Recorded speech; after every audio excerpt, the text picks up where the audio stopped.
नमस्कार, आप देख रहे हैं टाइम्स ऑफ झारखंड। तो चलिए, झारखंड कैबिनेट की बैठक में 3 बड़े फैसलों पर मुहर।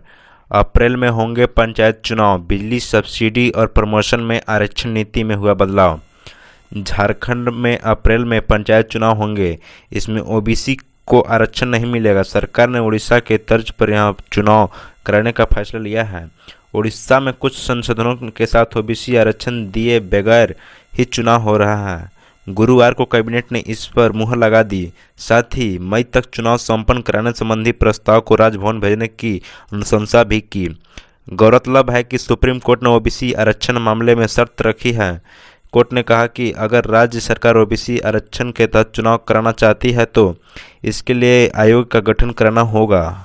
आयोग ओबीसी को आर्थिक और सामाजिक सर्वेक्षण करेगा, उसकी रिपोर्ट के आधार पर ही आरक्षण तय होगा। अगर सरकार तत्काल चुनाव कराना चाहती है तो ओबीसी को सामान्य वर्ग को मानते हुए चुनाव करा सकती है। ओबीसी आरक्षण पर सुप्रीम कोर्ट की ये है शर्तें। राज्य सरकार को सबसे पहले आयोग का गठन करना होगा।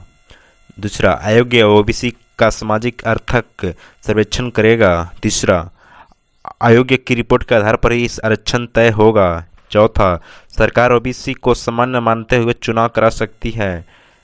उड़ीसा के तर्ज पर चुनाव कराने का फैसला। 400 यूनिट से अधिक बिजली खपत की सब्सिडी नहीं। कैबिनेट ने एक महत्वपूर्ण फैसले में 400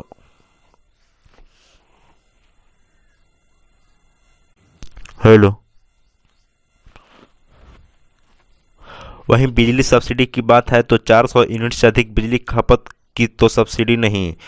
कैबिनेट ने एक महत्वपूर्ण फैसले में 400 यूनिट से अधिक बिजली खपत करने वाले घरेलू उपभोक्ताओं की सब्सिडी खत्म कर दी है। अभी हर महीने 201 से 500 यूनिट तक बिजली खपत कराने वाले को 2.05 रुपये प्रति यूनिट की दर से सब्सिडी मिलती है। ऊर्जा विभाग ने प्रस्ताव में कहा था कि सब्सिडी की वजह से रिसोर्स गैप बढ़ रहा है। नए टैरिफ का भी निर्धारण नहीं हो सका, इसलिए राजस्व जुटाने के लिए प्रतिमाह 400 यूनिट से अधिक बिजली खपत करने वालों को सब्सिडी खत्म की जा सकती है।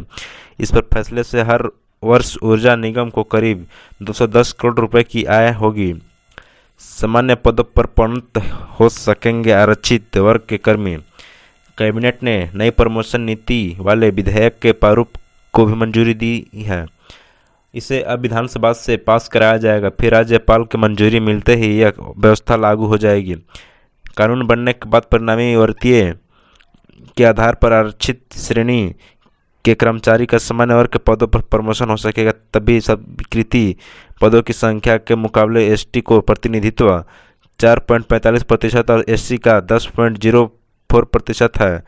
यह उनकी संख्या का क्रमशः 12% और 26.2% से कम है, इसलिए प्रोन्नति में आरक्षण को जारी रखने के लिए यह व्यवस्था की गई है।